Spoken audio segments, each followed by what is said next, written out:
মা, কিরে বাবা? এই দেখো মা, আমি একটা কুরবানির গরু কিনে এনেছি 1,20,000 টাকা দিয়ে। ভালোই তো হয়েছে রে বাবা। দাঁড়া, গুষ্টি মারি তোর কুরবানি। আমার এই বাড়িতে কোনো কুরবানি হবে না। কি বলছো বাবা? হ্যাঁ, আমি ঠিকই বলছি। হ্যাঁ প্রিয় দর্শক, কেন এই বাড়িতে গরু কোরবানি হবে না তা দেখলে আপনি অবাক হয়ে যাবেন। ধৈর্য ধরে দেখতে থাকুন, অতঃপর কি ঘটনাটি ঘটে। ওগো, তুমি ছেলেটার সাথে এমন আচরণ করতেছো কেন? ছেলেটা একটা গরু নিয়ে আনছে বড় শখ করিয়ে কুরবানি দেওয়ার জন্য, তার মধ্যে তোমরা বাধা দিচ্ছেন। দেখো জানালা, তুমি যেটা বোঝো না সেটা নিয়ে কোনো কথা বলো না। কি বলতেছো এইসব? শুনবা? তাহলে শোনো। ভাই, আমার 10,000 টাকা লাগতো ভাই, সামনে ঈদ, খুবই দরকার। তুই কি জানিস আমি চড়া সুদের উপরে ছাড়া কাউকে টাকা দেই না রে? হ্যাঁ ভাই জানি। এই শোন, 1,000-100 টাকা দিতে পারবি তো? হ্যাঁ ভাই পারবো। বুঝিস? হ্যাঁ হ্যাঁ। আচ্ছা ঠিক আছে, তাহলে তুই এক কাজ কর, সন্ধ্যার পরে আমার বাড়িতে এসে টাকাটা নিয়ে যাস। যা। আচ্ছা আচ্ছা ভাই, ঠিক আছে। আচ্ছা যা। এই এই এই এই দাঁড়া।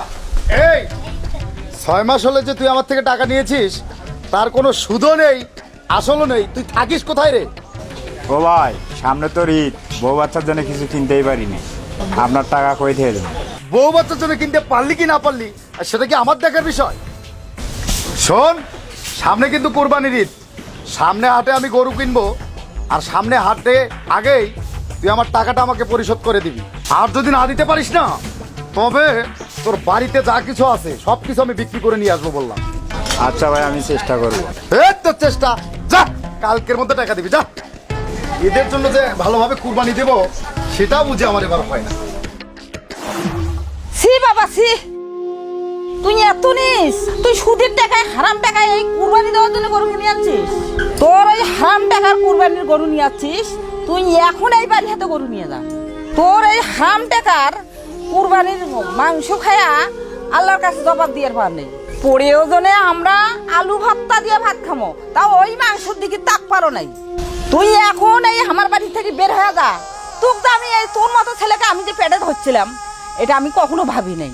সুদ খায়, হারাম খায়, সেই আমার ছেলে, আমি কখনোই এটা কল্পনা করতে পারিনি।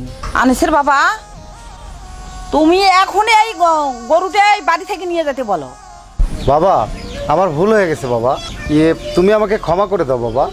মা, তুমিও আমাকে ক্ষমা করে দাও মা। আমি আমার ভুলটা বুঝতে পেরেছি মা। আমি আর কোনো দিন এই সুদ ঘুষ আর খাবো না মা। তোমরা আমাকে আর এভাবে বলেও না মা। আমি আমার ভুলের প্রায়শ্চিত্ত করতে চাচ্ছি মা।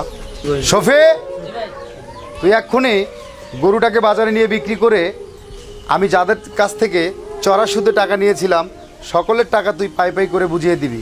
এক্ষুনি যা ভাই। ঠিক আছে বাবা, আমাদের বাড়িতেও কুরবানি হবে। কি বলছো বাবা? দেখ বাবা, আমার ঘর যে ধান আছে না, ওই ধান বিক্রি করিয়ে আমরা কুরবানি দেবো। মা, আসলে তুমি অনেক ভালো মা। আমি আজই আমাদের খাওয়ার ধানটুকু রেখে বাদ বাকি সব ধান আমি বাজারে বিক্রি করার ব্যবস্থা করছি মা। হ বাবা, তুই আসা না, এই যে ধান বিক্রি করিয়ে এই সামনের হাটেই তুই গরু কিনবো। এখন ছোট হোক আর বা বড় হোক, আমার সাধ্যে যা হবে ওইটাই তুই করবো। তাহলে আমি একটু বাজারে যাই মা। আমি এখনই ধানের পাইকারকে বাড়িতে পাঠিয়ে দিচ্ছি ধান বিক্রি করার জন্য। আচ্ছা বাবা, তুমি যা।